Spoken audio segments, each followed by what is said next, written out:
L'armée française assiégeait Puebla. La Légion avait pour mission d'assurer, sur 120 km, la circulation et la sécurité des convois. Le colonel Jeanne Agro, qui commandait, apprend le 29 avril 1863 qu'un gros convoi emportant 3 millions numéraires, du matériel de siège et des munitions était en route pour Puebla. Le capitaine d'Anjou, son adjudant-major, le décida à envoyer au devant du convoi une compagnie. La 3e compagnie du régiment étranger fut désignée, mais elle n'avait pas d'officier disponible.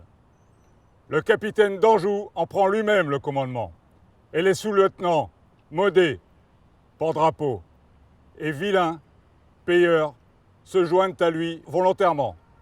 Le 30 avril, à 1h du matin, la 3e compagnie, forte de 3 officiers et de 62 hommes, se met en route.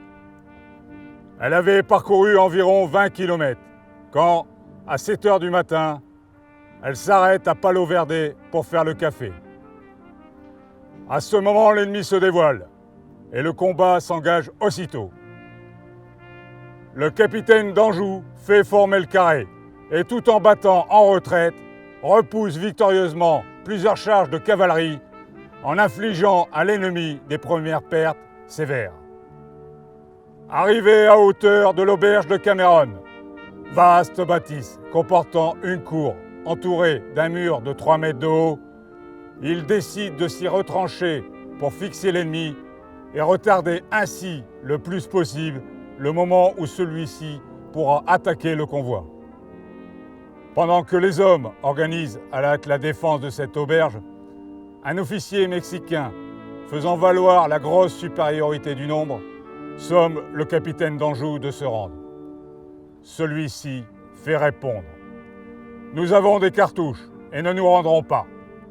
Puis, levant la main, il jura de se défendre jusqu'à la mort et fit prêter à ses hommes le même serment. Il était 10 heures. Jusqu'à 6 heures du soir, ces 60 hommes qui n'avaient pas mangé ni bu depuis la veille, malgré l'extrême chaleur, la faim, la soif, résistent à 2000 Mexicains, 800 cavaliers, 1200 fantassins. À midi, le capitaine d'Anjou est tué d'une balle en pleine poitrine. À 2 heures, le sous-lieutenant Villain tombe, frappé d'une balle au front. À ce moment, un colonel mexicain réussit à mettre le feu à l'auberge. Malgré la chaleur et la fumée qui viennent augmenter leur souffrance, les légionnaires tiennent bon, mais beaucoup d'entre eux sont frappés. À 5 heures, autour du sous-lieutenant Modé, ne reste que 12 hommes en état de combattre. À ce moment, le colonel mexicain rassemble ses hommes et leur dit de quelle honte ils vont se couvrir s'ils n'arrivent pas à abattre cette poignée de braves. Un légionnaire qui comprend l'espagnol traduit au fur et à mesure ces paroles. Les Mexicains vont donner l'assaut au général par les brèches qu'ils ont réussi à ouvrir. Mais auparavant, le colonel Milan adresse encore une sommation au sous-lieutenant Modé. Celui-ci la repousse avec mépris. L'assaut final est donné. Bientôt, il ne reste autour de Modé que 5 hommes. Le caporal Mène, les légionnaires Cato, Wenzel, Constantin, Léonard. Chacun garde encore une cartouche. Ils ont la baïonnette au canon et, réfugiés dans un coin de la cour, le dos au mur, ils font face. À un signal, ils déchargent leurs fusils à bout portant sur l'ennemi et se précipitent sur lui à la baïonnette. Le sous-lieutenant Modé et 2 légionnaires tombent, frappés à mort. Mène et ses 2 camarades vont être massacrés quand un officier mexicain se précipite sur eux et les sauve. Il leur crie « Rendez-vous !» Nous nous rendrons si vous nous promettez de relever et de soigner nos blessés, et si vous nous laissez nos armes. Leurs baïonnettes restent menaçantes. On ne refuse rien à des hommes comme vous, répond l'officier. Les 60 hommes du capitaine d'Anjou ont tenu jusqu'au bout leur serment. Pendant 11 heures, ils ont résisté à 2000 ennemis, en ont tué 300 et blessé autant.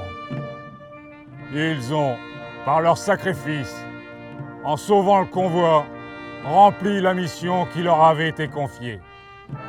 L'empereur Napoléon III décida que le nom de Cameron serait inscrit sur le drapeau du régiment étranger et que de plus, les noms de d'Anjou, Vilain et Maudet seraient gravés en lettres d'or sur les murs des Invalides à Paris.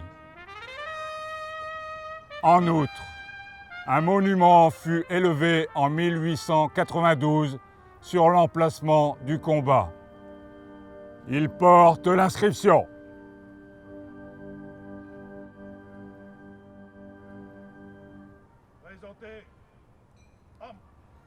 Ils furent ici moins de 60 opposés à toute une armée. Sa masse les écrasa. La vie plutôt que le courage abandonna ces soldats français, le 30 avril 1863.